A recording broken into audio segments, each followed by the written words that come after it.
خۆشەویستان ئەمڕۆ دە ساڵ بەسەر جینۆسایدکردنی ئێزیدیەکانە تێئەپەڕێت هەر لە میانەی ئەم جینۆسایدەیە لێرە و لەوێ چەندین هەوڵ هەبووە بۆ ئەوەی کە کەیسی جینۆسایدی ئێزیدیەکان بە نێودەوڵەتی بکرێت. با بزانین هەوڵەکان لەم نێوەندەدا چی بووە، چی کراوە بۆ کوردانی ئێزیدی.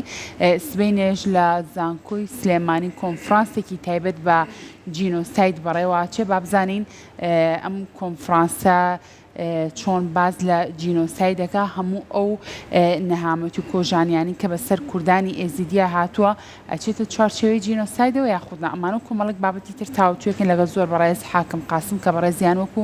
کەسایەتێکی ئێزیدیەکان ئێستا لە ستۆدیۆ ڕۆژێکی نوێ ئامادەیە. کاک حاکم سڵاو لێ بێ، زۆر بەخێر بێی. سپاس. بەخێر بێی سەرچاوان. لە جنابتان بێ و لە بیسەران. سپاس. دەستپێکی گفتوگۆکانمان با لە ئەو کۆنفرانسەوە دەست پێ بکەین کەوا بڕیارە ڕۆژی سبەینێ لە زانکۆی سلێمانی بەڕێوە بچێت سەبارەت بە جینۆسایدە. پێمان بڵێ ئەم کۆنفرانسە چ گرنگیەکی هەیە لە ئێستایەوە بیر لەوە کراوەتەوە لە زانکۆی سلێمانی کۆنفرانسێکی تایبەت بە جینۆساید بەڕێوە بچێت. زۆر سپاس بۆ کەنالی کورسات بۆ پێدانی ئەم دەرفەتە. سپاس بۆ تۆ بەم مناسبە ناخۆشە. ئەم کۆنفرانسە طبعاً پێشەکی سوپاسی زانکۆی سلێمانی ئەەکەین لە ڕئیسی زانکۆوە هەتا بڕۆی لیژنەی ئامادەکاری کە ئەوە دەوری 20 ڕۆژ زیاترە، زۆر هیلاک بوونا. سوپاسی دادەشاناس ئەەکەین خانمی یەکەمی عراق پشتگیر بووە، ینی زۆر پشتگیری لەم پرۆژێ کردووە. ئەم کۆنفرانسە بیرۆکەکەی ئەوەیە کە کۆنفرانسێکی علمیە، دوو پانێلی تەیە. پانێلی یەکەم 4 پانێلیست قسەکەن لەسەر جینۆساید بە شێوازێکی عام و بەراوردکردنی جینۆسایدی ئێزیدەکان بە قانونە نێودەوڵەتیەکان و بە ئەو جینۆسایدی لە شوێنانی تر کراوە بە پێ قانونی نێودەوڵەتی ئایا چی ڕوکنی دەدە متوەفرە یان متوەفر نییە. پانێلی دووەم ببۆرە لە نێو هەردوو پانێلەکان 4 قوربانیمان هەن، 2 کچ و 2 کوڕ، ئەوانەی کە لە نێو لاشەکان و لە نێو گوڕەبە کۆمەلەکان نەجات بوونا چیرۆکەکانی خۆیان ئەگەێڕن. پانێلی دووەم بەحسی قانونی ناجیات ئەکرێ، مدیری ناجیات ئەو کچە سەراب مەوجودە لەگەڵ فەرمانەکانی بەسەر ئێزدیا هاتە لە کاتی پێشوو لە عهدی زەمەنی تورکی وەوانە لەگەڵ قۆناغەکانی کە تێپەڕیوە لەسەر ئەم جینۆسایدە ئەم 10 ساڵانە. بەڕاستی کۆنفرانسێکی زۆر گرنگە لە ڕووی علمیەوە، کەسایەتی و ناوەندی مهم و زانکۆ و مەرجعیاتی ئاینی و کۆمەڵک خەڵکی بەڕێز لە عراق هەمووی بەشداریەکە، لە مووسڵ و لە بەغا و لە نەجەف و لە کەربەلا و لە شوێنانی تر لە شنگال. من بە تسەوری من شتێکی زۆر گرنگە بۆ ئەم کەیسە. باشە کاک حاکم، تا چەند ئەم کۆنفرانسە یاخود هەوڵدان بۆ ناساندنی جینۆسایدی ئێزیدیەکان ئەبێتە دەرفەتێکی ئەوەی کە ئێمە بە دادگای نێودەوڵەتی بناسیێنین؟ یعنی 10 ساڵە لەوانەیە دوور و نزیک زۆر کەس کاری بۆم بابەتە کردبێت، زۆر جارم کەیسە هەڵدرابێتەوە، تەنانەت هەر لە ڕێگەی کەسایەتی خۆتانەوە تا ویلایەتە یەکگرتووەکانی ئەمریکاش ئەم بابەتە ڕۆیشت. بەڵام ڕێگریەکان چییە کە زۆر جار ئیشی بۆ ناکریا خود کارەکانی ئەوە سێنرێ؟ ئەمە خۆی لە چیا بینێتەوە کە بەڕێستان ئاگادار بە جنابە دەزانێ بابین ینی بەشی یەکەم لە پرسیارەکەی بەڕێزت کە گرنگی ئەم کۆنفرانسە چی ئەبێ لەسەر ئەم کەیسە. من ئێستش پێش بێمە ئێرە لە کەنالی هەشتیش بەحسم کرد، هەر کەیسەک هەبێ، هەر قەڵیەک هەبێ، وەکو مەثەلەن با بڵێن هەڵەبجا، کیمیابارانی هەڵەبجا، ئەنفال، کەیسی بەرزانیەکان، کەیسی فەیلەکان، کەیسی ئێستەی گەرمی ئێزدیەکان، کەیسەکانی تری عالەمی، هەگەر بیرهاتن و کۆمکردنی بەلگە و کۆنفرانس و کۆڕ و میدیا و لە پشت نەبێ ون ئەبێ کال ئەبێ. بەداخەوە من هەموو جارێ ئەلێم ئێمە بەس لە بیرهاتنەکان بەحسی تشتەکەی لە عالەمی ترە جنابە دەزانێ. ئێستا بۆ نمونە چەند ساڵە کۆمەلکوژی جوولەکان دروست بووە، هەتا ئێستا بەم گەرمایی مایە و زیاتریش بە جینۆساید کراوە. قەرەبۆکەی خۆیان لە ئەلمان وەرەگرن، لە هەموو عالم ناوەندیان هەیە بە شێوەی علمی دقیق. بەڵام ئێمە هەتا ئێستا وەکو کورد وەکو عراق بۆ کەیسی ئێزیدەکان ئەو ئیشی پێویستەمان نەکرد. بۆچی؟ ئێستا پێت ئەلێم بۆچی ڕەنگە بۆ چۆنی من نازانمەوە ڕای منە باش گرنگی ئەم کۆنفرانسە و کۆنفرانسەکانی تر و کۆڕ و کۆمبوونەکانی تر ضەختەکە لەسەر حکوومەت و لەسەر بەرلەمان و لەسەر ناوەندەکانی مەوجود لە وڵاتەکەی خۆمان هەتا وشیار بن بۆ ئەم کەیسە ئەوەی کە جنابت ئەلێ لەبەر چی ئێمە قسەیەکی عەرەبی هەیە ئەلێ الطاردی گولی ئەڵە و المەطرودی گولی ئەڵە کە کاتێکە ڕاوەکەی تو ئەلێ خوایە من بگرم ئەو فەریسەیە ئەوەش بانی خوایەکە لە دەستت نەجات بێ هەر کەیسێک لە دنیا بەرەمبەر دادگایەکی عادیش دوو تەرەفی تەیە تەرەفێکیان تۆمەتبارە تەرەفێکیان مشتەکیە مشتەکی و تۆمەتبار هەردووکیان هەولی خۆیان ئەدەن کە کەیسەکە کەسب بکەن جنابت ئەزانێ کەیسی ئێزدیەکان دەستێکی زۆر لە پشتە دەستێکی بە قووەت لە پشتە دەستێکی بە ماڵ و میدیا و ئیمکانیات لە پشتە هەوڵ ئەدا ئەم کەیسە ون بکە ئەوەی تریش ئیرادەی ئێمەیە و ئیرادەی جنابتانە و ئیرادەی کەناڵێکی وەکو ئەمەی بەڕێزە ئێمە هەوڵ بدین بیننە پێش ئەم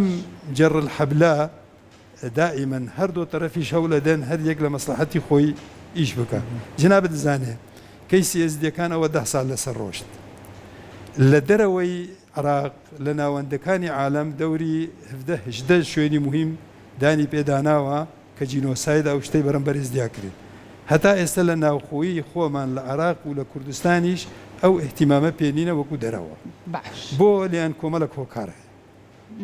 باشە کاتە بەڕێز تا حاکم قاسم پێمان بڵێ ئەو تاوانی کە دەرحەق بە کوردانی ئێزیدی کرا لە شەنگال سەرجەم بنەماکانی جینۆسایدی تایە بوو ئەوەی کە ئەم تاوانە گەورەی بە جینۆساید لە جیانا بناسێنرێت جنابێت ئێمە لە ڕووی قانونیەوە نازانم هەتا چەند جنابتان شارەزایی قانونیتان هەبێ لە ڕووی قانونیەوە هەر کەیسەک هەبێ ئێمە لە قانونی عقوبات ئەلێن ڕوکنی مادی و ڕوکنی معنەوی ڕوکنی مادی ئەو جەریمەی کە ئەەکەی ئەو فعلەیەکەی ڕوکنی معنەوی ئەو نیەتەی جنابتە کە ئەڕۆ بەرەو جەریمە ئێمە هەگەر بین کەیسی ئێزدیەکان بەراورد بکەین بە قانونەکانی نێودەوڵەتی قانونی جنایەتی نێودەوڵەتی یان بەراوردکەن بە مادەکانی نظامی ڕۆمای ئەساسی کە قانونی محکمەی جنایەتی نێودەوڵەتیە هەگەر جنابت بێی بخوێنی مادەی 6 و 7 و 8 ئەمانە هەر سێ مادەکان بەحسی چیەکەن بەحسی کۆمەلکوژیەکەن ئیبادە جەماعیە جینۆساید و بەحسی تاوان دش بە مرۆڤایەتی ئەکەن و بەحسی تاوانی جەنگەکەن هەگەر بێی جنابت ئەم سێ مادانە بخوێنی بە وردی هەر سێ مادەکان بە هەموو برگەکانی لەسەر کەیسی ئێزدیەکان تەطبیقە کرێ بۆ نەمونە کوشتنی بە کۆمەل لەبەر ئەوە ئاینێکی محەددەدە لێن ئەوە بەحسی ئەوەکە کاتێک کە هات و جەریمەیەکی کۆمەلکوژی بەرەمبەر مەجموعەیەک هاتە گرتن ئێمە لە ڕووی ئاینیەوە ئەو لە ڕووی نەتەویەوە ئەو لە ڕووی ڕەگەزیەوە ئەمە ئەعتەبار ئەکرێ جەریمەی جینۆسات مادەکانیش هەرسێکیان ئەلێن هەگە برگەیەک لەمانە لەسەر تەطبیق بکرێ ئەبێ بە جینۆسایت هەموو برگەکان لەسەر تەطبیق ئەکرێت لەبەرچی ئێزدەکان کوشتنی بە کۆمەل دژیان دروست کراوە ئاوارەکردن بەرەمبەریان دروست کراوە خاپوورکردنی شوێنیان بە تەواوی بەرەمبەر دروستیان کردەوە گۆڕینی ئاین بۆیان دروست کراوە اختصابی کچوژن بۆیان دروست کراوە فرۆشتنی کچوجین بۆیان دروست کراوە بردننی مناڵ خوار تەمەنی 6 ساڵ و 7 ساڵ بۆ بەکارهێنان بە تەقینە و شتەکان و گۆڕینی ئاین هەموو مادەکان لەسەر تەطبیقەکرێت ئێدەن ئەمە خۆی لە خۆی جینۆسایدە لەبەر ئەوە کۆمەڵک ناوەندی نێودەوڵەتی و کۆمەڵک بەرلەمانی عالەمی دانی پێداناوە کە ئەمە جەریمەیەکی جینۆسایدی زەق باشە کاتە ئێستا لە هەموو جیانە کەیسی جینۆسایدی ئێزیدیەکان بە جینۆسایدکردن ناسێنراوە یاخود هەنێ وڵاتی شادیانیان پیانە نا هەگەر ئێمە بنێن هەموو عالم جناب دەزانێ عینەن ئێستا بەحسمان کرد وتمان لە مەحکەمە دائیمەن لە کەیسەکە دوو تەرەفی هەیە ئێستا گەر جنابت بێی ناوەندەکانی نێودەوڵەتی بۆ نمونە ئومەم المتحیدە و ئەنجومەنی یاساییشی نێودەوڵەتی ئەوانەش ئەنجومەنەکە چۆن دروست کراوە دوای جەنگی جیهانی دووەم لەسەر مەسلحەتی 5 دەوڵەتە زلهێزەکان دروست کراوە ئەوەڵەن قرارەکانی کە لە مەجلسی ئەمن دەرەچێ ئەنجومەنی یاساییشی نێودەوڵەتی لازم بە قراری جەماعی بێ ئەمە یەک لێن ئەمە خەتەرەکە دوو مەسالحی ئەو پێش دەوڵەتانە خاصەتەن لە کاتی ئێستادا کە جەنگی ئۆکرانیا مەوجودە کە کۆمەڵک دژایەتی لە نێو رووسیا و ئەمریکا و لە نێو ئۆروپا و ئەمریکا و لە نێو کۆمەڵک شوێنی نێودەوڵەتی پێش دەوڵەت هێزەکان زەحمەتە قورسە هەر پێش دەوڵەتەکان بن بەڕایەک بەڵام لەگەڵ ئەوەش ینی هەگەربێن بەریتانیا دانی پێداناوە ئەلمانیا بە قرارکی زەق لە بەرلەمانی خۆی دانی پێداناوە ئەمریکا لەسەر ئاستی وزارەتی خارجیە و لەسەر ئاستی حکوومەت و لەسەر ئاستی خۆیان دانی پێداناوە کۆمەڵک ناوەندی تری نێودەوڵەتی دەوڵەتی مهم و زلهێز بەڵام هەموو دەوڵەتەکان نە جناب دەزانێ ئەوەش کۆمەڵک مەسالحی تێ و دژایەتیە و مەسالحی نێودەوڵەتی جارجار شعوبە فەقیرەکان خرێژێر قاچ لە بۆ قوربانیکردن بە کەیسەکە شتەکە زۆر باشە کاک حاکم وەکو خۆش لە سەرەتاشە ئاماژۆ بە خاڵێک گاوتێ ئەوەنەی لە دەرەوە کار بۆم کەیساکرێ لەناو خۆی خۆمانە کەم و کوڕی هەیە لەم کۆنفرانسەی بەیانیە تا چەند گفتوگۆ لەسەرەوەکەن چێشۆ گرفتەکانی خێزانەکانی شەنگال چارەسەرکرێ بۆ نمونە هەندێک لەو کەسانێن کە باسی ئازارەکانی خۆیانەکەن هەم ئەڵەی کەسایەتیمان لە بەغداوە بانکێش کردووە کەسان هەمی لەم کۆنفرانسیان بۆی کە بتوانین لە ناوخۆی خۆمانە عێراق کۆمەڵی کێشیان بۆ چارەسەرکرێ ئەم بەشێکە بێ لە کۆنفرانسەکە ئێمە ماڵوێرانی ئێمە لە ناوخۆی ئێمەیە ینی دائیمەن خێزان ژیانی لە چییە ئێستا هەگەر تو دەوڵەمەندترین ئینسانێک بی لە سلێمانی و ناومالی خۆت خراپ بێ ژیانت نییە ئێمە لە بەدبەختی ئێزدیەکان و لە ظلمی کە ئێستش بەردەوامە لەسەر ئێمە ئەمڕۆ سێی هەشتا لە باتی ئەوەی بەرلەمانی عێراق قرارێکی ناساندنی جینۆساید قرارێکی ئاوادانکردنی شنگال کە منتەقە مەنکوبە شتێکی باش بۆ ئێزدیان بکە ئەمڕۆ مناقەشەی یەکەم بۆ قرارێک ئەکا قراری عەفۆی عام ڕەنگە لەو عەفۆی عامە هەگەر دەرچۆ ڕەنگە بە سەدەها ئەوانەی لەگەڵ داعشنە شمولیان بکات تا کەیسەکەون بکەن جناب دەزانێت ئێمە لە ئەم کۆنفرانسە و لە هەموو هەولەکانی ئێمە و لە میدیا و لە ڕێگای جنابتانەوە هەوڵ ئەدەین پەنا ئەبن بەر بە مەرجعیاتی ئاینی سنی و شیعی بەر بە مەجلسی وزەرا بە دەسەڵاتی عێراق بە هەموو شوێنەکان کە وەکو ئینسانیەت پشتگیری لەم کەیسە بکەن فەشەل بەم کەیسە نەهێنن بەڵێ کاک حاکم پێمان بڵێ بێ سەر و شوێنبووەکانی جینۆسایدی شەنگال هەتاوەکو ئێستاش قسەی لەسەر ئەکرێت و باز ئەکرێت بۆ ئەوان چی کراوە بۆ گەڕانەوەیان دووبارە بۆ نێو کەس و کار و خزمی خۆیان باش تێنەگەشتمەگەر ئەو کەسانی کە بێ سەر و شوێن بوون ئەو کەسانی کە براون ڕەنگە تا ئێستا کە سوکاریان چاوەڕی هاتنەوەی ئەو کەسانە بێ بۆ ئەو کەسانە چی کراوە جناب دەزانێ بەداخەوە ینی هەتا ئێستا هەگەربێی بۆ ئەوانەی کە مەفقودن کە لە دەستی داعشن و سەر و شوێنیان نییە ئیشی قانونی مەضبوط بۆیان نەکراوەکو معاملەی مەفقود و حقوقی ئەوانە بۆیان نەکراوە کەم ینی کەم ینی زۆر بە سستی هەگەر یەکێک بە ئیمکانیاتی خۆی مراجعە کرد بێ شتەکانی بکەن بۆ قوربانیەکان هەتا ئێستا لە موەسسەی شوهەدای عێراق و لە کوردستانیش 1 دینار موچە بۆیان دەرنەبریوە دوای 10 ساڵ هەگەر جنابت بێی بۆ گەڕانەوە بە دوای کچان و ژنان و ئەو دیلانەی کە لە دەستی داعشن ئەو مختەتەفین و مختەتەفات هیچ نیەتێکی جدی نییە بە بەحسێک نەبێ لە کۆڕێک نەبێ لە مقابلەیەکی میدیایی نەبێ نیەتێکی جدی نینە بۆ ڕزگارکردنی ئەوانە بۆچی ئەم نیەتە نییە کاک حاکم تۆ بۆچی گەڕێنیتەوە هەگەر ئەو بۆیە ئەو سوالە بەردەوامە ئەماش ئەزانی چۆنەوەکو ئێستا بەحسمان کرد کۆمەڵک شوێن هەیە هەگەر ئەم کەیسە سەر بکەوێ زەرەرمەندە ئەو شوێنانەی کە زەرەرمەندن لە ئێزدەکان بە قووەترن لە ڕووی میدیاییەوە لە ڕووی اقتصادەوە لە ڕووی ئیمکانیاتەوە ئێمە